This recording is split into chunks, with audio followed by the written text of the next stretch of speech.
Welcome to this session for the School of Computing at University Utara Malaysia, led by Dr. Ala Jabbar Al-Maliki.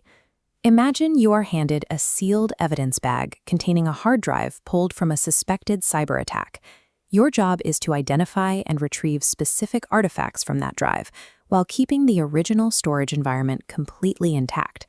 Success depends on the cardinal rule of digital forensics: preserve the original evidence. You must extract every bit of data you need without triggering a single write operation on the source media. This is more difficult than it sounds. The moment you connect a drive to a standard computer, the operating system initiates background processes. It updates file access times, modifies system logs, and shuffles temporary data. These background changes immediately alter the state of the drive. Because these modifications happen automatically, investigators must use specialized duplication methods to preserve the drive's original state for forensic analysis. We use these methods because a standard file copy only captures the tip of the iceberg. Dragging and dropping files only duplicates the active, visible data, leaving a massive amount of potentially critical information behind. For example, when a file is deleted, the data remains on the platter. The operating system simply marks that sector as unallocated or available. Until new data is written over it, that original information persists in the unallocated space, hidden from a normal copy command. Then there is slack space.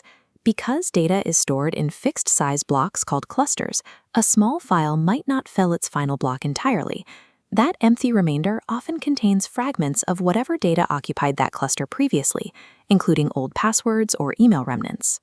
A true forensic duplication ignores file system limitations to capture every sector of the drive. It replicates the entire iceberg, ensuring that deleted fragments and hidden metadata are preserved for the investigation. This comprehensive capture results in one of two outputs. The most common is a forensic image. As shown here, the entire storage device is replicated bit for bit and stored as a file. This creates a read-only, point-in-time snapshot of the original media. While a raw image is a direct sector-by-sector copy, most labs use the E01 expert witness format. E01 files allow for lossless compression to save space, can be split into smaller segments for easier transport, and allow investigators to embed case notes and verification hashes directly into the file. The second method is a forensic clone. Unlike an image file, a clone is a direct duplication of the source media onto an identical physical drive. You are essentially creating a hardware twin of the evidence. Cloning is used in specific technical scenarios. If you need to observe how a specific piece of software behaves within the suspect's operating system, you can boot the cloned drive in a controlled environment. Cloning is also a vital recovery step if the original hardware is physically failing and requires immediate data rescue. Choosing between an image and a clone depends on your analysis goals. You create an image to process evidence through forensic software, and you create a clone when the investigation requires interaction with a bootable physical system. To prove your duplicate is a perfect match, you must use cryptographic hashing. A hash algorithm processes the data to produce a unique, fixed-length string of characters. While older algorithms like MD5 are still used, SHA-256 is the current standard for verifying evidence. Hashing is incredibly sensitive. Changing even one bit of the input data results in a completely different output string. By hashing the source drive before the copy and hashing the destination after, you have mathematical proof that the two are identical. This math is supported by a chain of custody form, which tracks every person who handles the drive.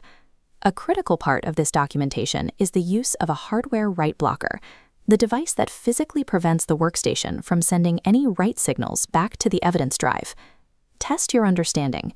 If you are dealing with a failing drive that contains custom malware that only executes on startup, do you create a forensic image or a forensic clone?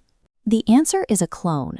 The clone provides the physical twin needed to boot the system and allows specialized hardware to attempt recovery on failing sectors. Without the combination of mathematical verification through hashing and physical protection through write blockers, digital evidence cannot be verified as authentic. In the lab, we use tools like FTK Imager to manage this process. The interface allows us to select the physical drive, choose the E01 format, and define fragment sizes. The software then automates the metadata entry and the final hash verification. For more direct control, examiners often use the command line tool DD. In this command, if equals represents the input file or source, and OF equals represents the output file or destination. Because this tool interacts directly with the blocks, a mistake in these pathways will result in the permanent destruction of the source data. We include parameters like conv equals no error sync to handle hardware issues. This tells the tool to keep copying if it encounters a read error and to fill that gap with zeros. This keeps the resulting image size identical to the original drive, so the data alignment remains perfect. Unlike the automated GUI software, DD requires manual verification. After the copy is finished, you must run a separate SHA-256 sum on both the source drive and the new image to ensure the strings match. While GUI tools are efficient for standard cases, understanding block-level tools gives you the precision needed for complex or damaged forensic acquisitions. To summarize, a forensic image is a file used for software analysis, while a forensic clone is a physical drive for hardware recovery or live booting. Success depends on 3 pillars: a hardware write blocker, SHA-256 hash verification, and strict chain of custody. Thank you for joining this session from the School of Computing at UUM. Please subscribe to follow our next lecture, where we will mount these images and begin the process of recovering deleted files. By following these protocols, you ensure that the data you collect remains an exact replica of the source, making it reliable for formal investigation.